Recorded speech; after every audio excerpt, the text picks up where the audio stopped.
sa pagpapatuloy ng 2024 WNBA playoffs. Pasok na sa semifinals ang defending champion Las Vegas Aces at New York Liberty matapos nilang maipanalo ang kanilang mga laro sa Round 1 ngayong Miyerkules. Yan ang ulat ni Daryl Oclares.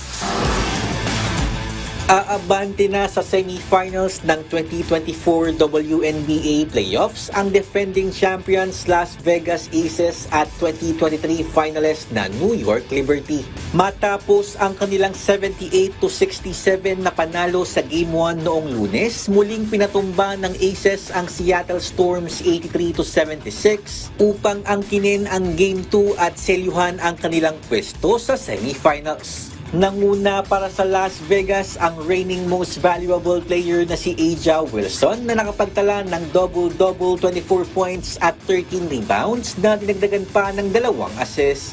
I feel like we're just resilient.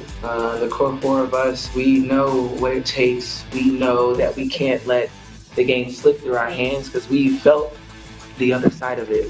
Hindi na rin napigilan ang New York na tapusin ang kanilang best-of-3 series kontra sa Atlanta Dream kasunod ng kanilang 91-82 na panalo sa Game 2. Playoff career high ang naitala ni Sabrina Ionescu na gumawa ng 36 points, 9 assists at 3 steals. Honestly, it's just doing whatever it takes to win. You know, understanding I'm capable of scoring, but knowing that getting my teammates open and good looks is a huge kind of part of what I do and pride myself on. Magsisimula ang best-of-5 semifinals sa pagitan ng Aces at Liberty sa darating na September 30. Daryl Oclares para sa Pambansang TV sa Bagong Pilipinas.